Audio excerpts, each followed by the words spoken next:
Hello students, welcome to 11th lecture of structure of atoms. So in previous lecture we discussed about line spectra or spectroscopy methods. As we discussed in previous lecture, when we apply white light on substance will absorb some of the wavelengths out of those white light and you will get absorption spectra. Then that excited substance after some time will start losing the energy and it will emit some waves or electromagnetic radiation. If we record those electromagnetic radiations, then you will get line spectra out of emission. That's why it is called emission spectra. And these absorbance spectra and emission spectra, both of them are supplementary of each other or negative of each other. When we mix both of them, you will get continuous spectrum of light. Now we will discuss how these type of phenomena occur, why molecules or atoms or ions shows such type of phenomena. So today's our point is Bohr's model for hydrogen atom. Hydrogen is the simplest atom, so as a reference we will start with hydrogen because it is easy to explain. Other atoms have comparatively large number of electrons and that's why it is hard to understand. So Niels Bohr was the first to explain the quantitatively the general features of the structure of hydrogen atom and its spectrum, why it gives line spectra as discussed earlier in previous point. He used Planck's concept of quantization of the energy. That means, as discussed earlier, atoms must absorb or emit some fixed quantity of energy. They cannot absorb or emit in between it. As for example, let us say if our fixed quantity is 2 joules, then atoms or molecules must absorb or emit 2 joules of energy or multiplier of 2. That means 2 joules, 4, 6, 8, 10 and so on. That means atom or molecules cannot absorb in between it 1, 3, 5 and so on. So though this theory is not the modern quantum mechanics, but it can be used to rationalize spectra and atomic structures. Bohr's model of hydrogen atom is based on the following postulates. So first is electron in hydrogen atom can move around the nucleus in circular path of fixed radius and energy. These paths are called orbits. Stationary state or allowed energy states. Okay, we have three different names: orbits or stationary states or allowed energy states. These orbitals are arranged concentrically around the nucleus. The energy of an electron in the orbit does not change with time. However, the electrons will move from the lower stationary state to higher stationary state when required amount of energy is absorbed. That means, according to this postulation, when we provide the energy to the electron, it will jump from low energy to high energy state and vice versa. That means when electrons emits energy, it's actually moving from higher energy state to lower energy state or stationary state or orbit. So equation 2.16 is mentions this: the energy change does not take place in continuous manner. Not continuous manner, that means it must be multiplier of fixed quantization energy. If quantization energy is 2, that means energy change will be either 2 or directly 4 or directly 6, not in between it. So it is not continuous. Next postulate, the frequency of radiation absorbed or emitted when transition occurs between two energy states that differ in energy by delta E is given by V is equal to delta E by H, or it is equal to E2 minus E1 upon H. Now, as mentioned earlier, energy of given frequency can be represented by E is equal to HV. That means frequency will be, according to this equation, frequency will be E upon H, which is mentioned here. So energy or energy difference, both are the same thing. So instead of E, we can rewrite this equation as V is equal to delta E upon H. That means energy difference of a given transformation, that means initial energy is, let us say, E1 and final energy level of electron is E2. So difference between them is called delta E. And suppose our delta E is equal to, let us say, 10 points. So how can we find required frequency? So we have to place energy is equal to 10 and then divide it with Planck constant, and you will get your frequency. That means when electron is jumping from one state to other state, what will be the requirement of energy or emitted energy in term of frequency. So where E1 and E2 are the energies, and higher number represents higher energy and lower number represents lower energy. So this expression is commonly known as Bohr's frequency rule. Then we have the angular momentum of electron.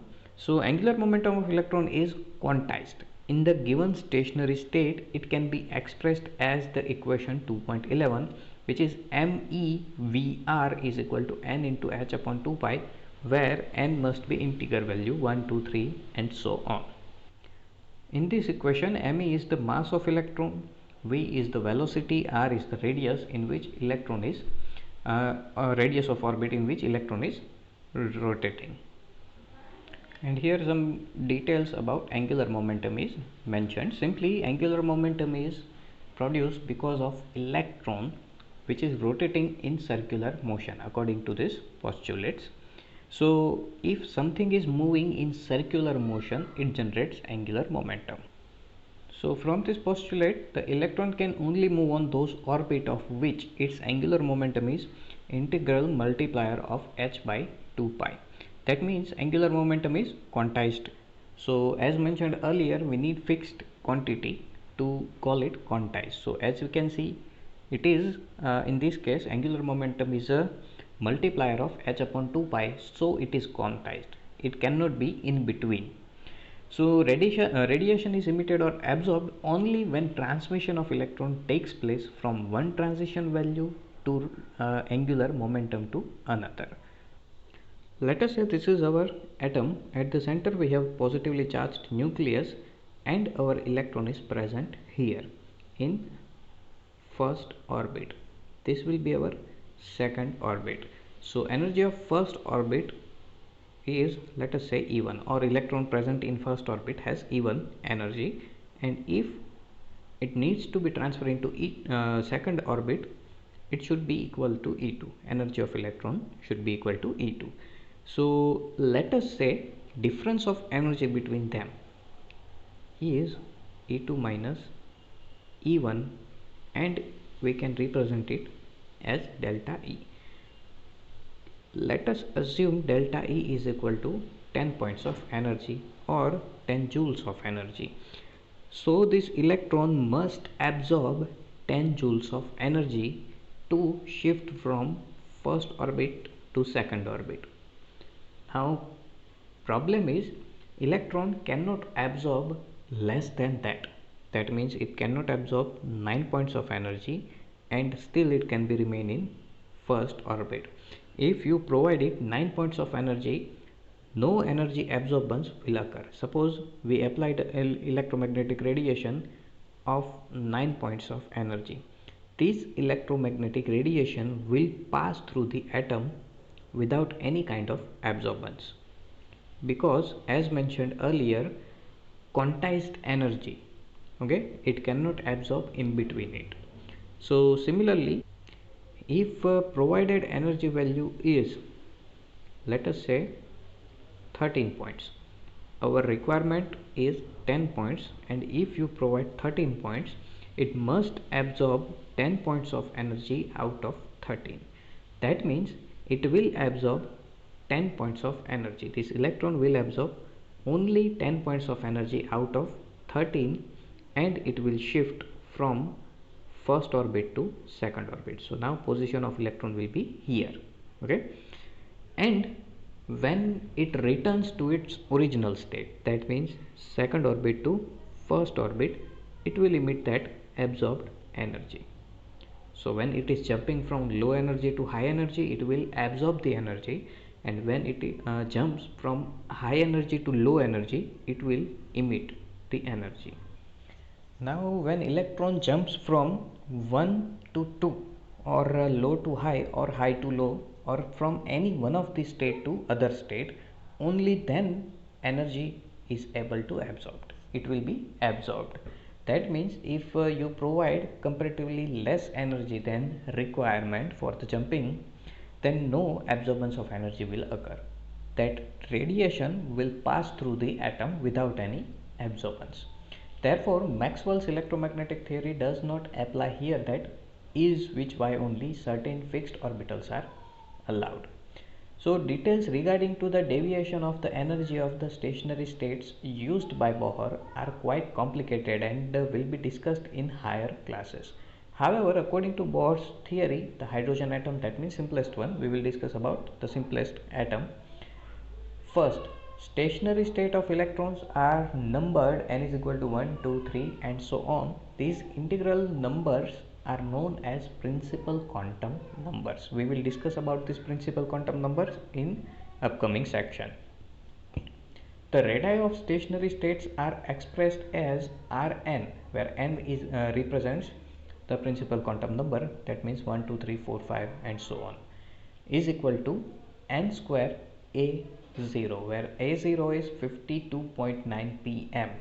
Thus, the radius of the first stationary state called the Bohr orbit is 52.9 pm. That means, suppose this is our atom and we have a nucleus at the center, then we have first orbit. So, principal quantum number of this orbit will be 1 because it is first. Okay. So, this first orbit has a radius of 52.9 pm. So we can say that it is a one type of constant. So first orbit has 52.9 pm of radius, and we will represent it as A0 as mentioned in our equation. Normally the electron in the hydrogen atom is found in this orbit because we have only one electron. As n increases, the value of r will increases. Obviously, if we are increasing the orbits, then radius also increases because distance of electron from the nucleus increases. In other words, the electrons will be present away from the nucleus. Next, the most important property associated with the electron is the energy of its stationary state. That means orbit. It is given by the expression En is equal to minus RH upon into 1 upon n raised to 2, where n is equal to 1, 2, 3 and so on. RH is a Rydberg constant and its value is 2.18 into 10 raised to minus 18 joules. The energy of the lowest state, also called as a ground state, is, as mentioned here, when we calculate the lowest state possible is 1. That means orbital 1. So first orbit has minus 2.18 into 10 raised to minus 18 joules of energy. So the energy of second state will be higher than that, as mentioned here, minus 0.545 into 10 raised to 18 if we put n is equal to 2 in given equation. So as we move away from the nucleus, energy of these orbits are increasing, or energy levels of stationary states are increasing. Figure 2.11 depicts the energy of different stationary state or energy levels or orbits of hydrogen. This representation is called energy level diagram. We are talking about this diagram. So as discussed earlier, n is equal to 1 actually represents stationary state energy or electrons, energy of orbitals in which electrons are revolving. And as we increase the distance of electron from the nucleus, it will start increasing energy of electron. And as we can see in these values, that means E1 is equal to minus 2.18 into 10 raised to minus 18. So that means it is negative value of energy. And as we increase the distance from E1 to E2, as you can see, energy of E2 is equal to minus 0.545 into 10 raised to 18. So eventually, as we increase the distance of electron from the nucleus, we will reach at 0.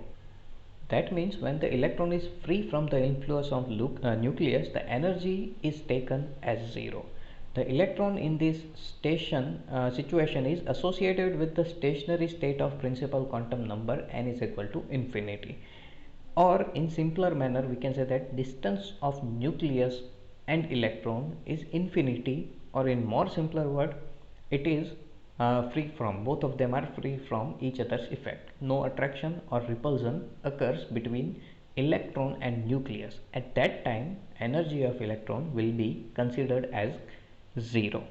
That's why we are actually giving negative values for the energy levels. So when the electron is attracted towards the nucleus, actually it is neutralized. Electron is 100% negatively charged and our nucleuses are positively charged because of protons. So when these charges are neutralized, we can say that neutralization brings stability. Okay, so when electron is attracted towards the nucleus, they are actually neutralizing each other, and because of neutralization, energy should be decreased, because neutralization brings stability, and stability and energy are inversely proportional. So when electron feels attraction towards the nucleus, energy of electron is decreased. Now as mentioned here, free electron energy of free electron is considered as a 0. If already electron is at 0 energy, then if it is neutralized, then it must be negative value of energy. That's why energy values are mentioned negative. So that's why when the electron enters into the orbit, its energy is lowered, and that is the reason for the presence of negative sign in the equation, and depicts its stability relative to the reference state of 0 energy at n is equal to infinity. So simply we can say that if n value decreases, energy decreases, and n value increases, then energy of electron is increasing. Now next is Bohr's theory can also be applied to the ions containing only one electron, similar to the presence in hydrogen. All you have to do is change 1 with the atomic number of given ion if it only contains one electron. So except hydrogen, all the other elements contains more than one electron, so you have to remove some of the electrons from its orbits. Then you can get uni-electron species or ion, and you can use the Bohr's equation. For example, helium plus, lithium 2 plus, beryllium 3 plus, and so on. The energies of the stationary states associated with these kind of ions, also known as hydrogen-like species, are given by the expression En is equal to Rydberg constant multiplied by Z square upon N square J, where Z represents atomic number of species and N represents orbit in which electron is rotating. And we can calculate the radius from this equation, 52.9 n square divided by Z, where Z is atomic number, and you can find the radius of given atom or ion. And value of Z for helium is 2 and lithium is 3. We know that. From the above equation, it is evident that the value of energy becomes more negative, and that of the radius becomes smaller with the increasing of Z. This means that electrons will be tightly bounded to the nucleus. Now it is obvious, as we can see in this equation, if we have hydrogen, then value of Z for hydrogen will be 1. And if we have helium, then for helium it will be 2, and for lithium it will be 3. So we are increasing the value of Z as we are moving from hydrogen to lithium. If you are increasing the value of Z, then you will get more negative value of En.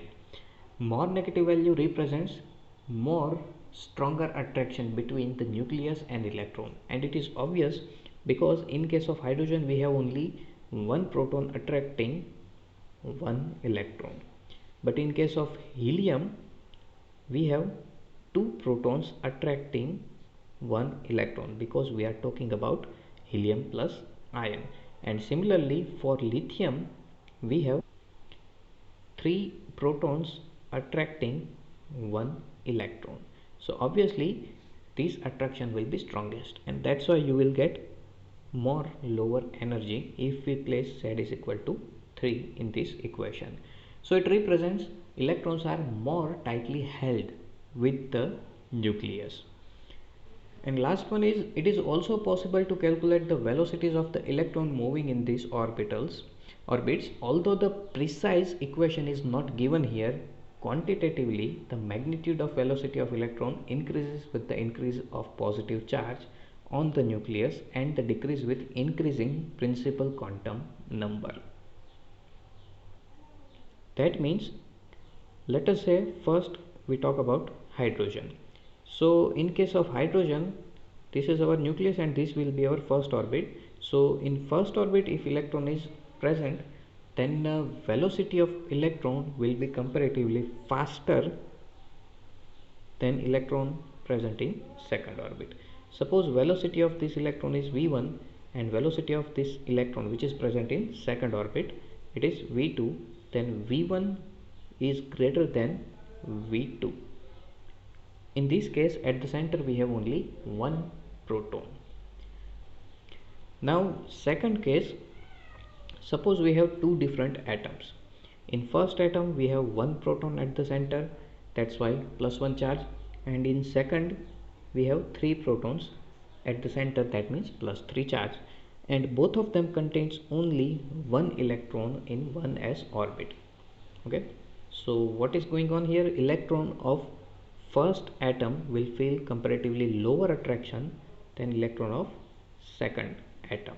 Okay, so second atom provides more stronger attraction to the electron, and electron has to resist it, because if electron do not resist the attraction, then eventually it will mix with the nucleus. So how can we prevent electron mixing with the electron? So simple thing, increase the revolution speed. If electron is revolving around the nucleus in the circular path, then stronger attraction requires more resistive force. That's why we have to rotate electron comparatively faster.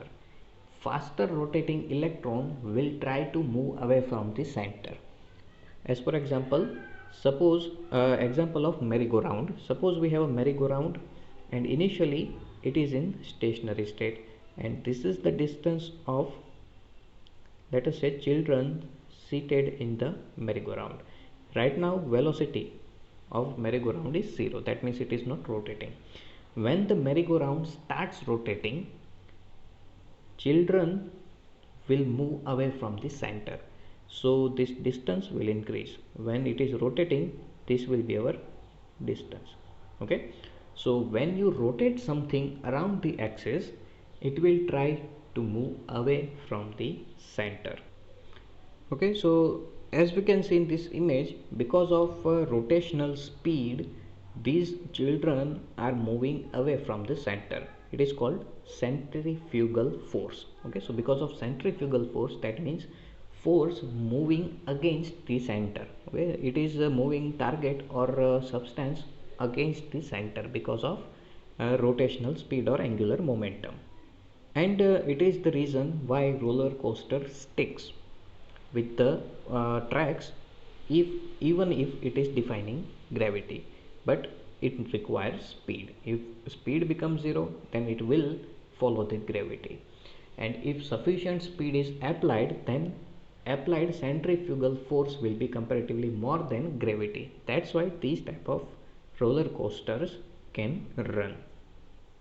So to overcome the attractive force obtained from the nucleus, electrons has to move comparatively faster. That's why if nuclear charge increases, revolution of electrons also increases. That means if one proton containing orbit, if electron is present in orbit 1 in one proton containing nucleus, and let us say its velocity is v1, and if electron is present in n is equal to 1 but 3 proton containing nucleus, then we can call it, let us say, v2.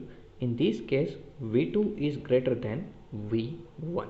So as the nuclear charge increases, electron rotation will increase, and as the distance of electron from the nucleus increases, rotation decreases, just like merry-go-round.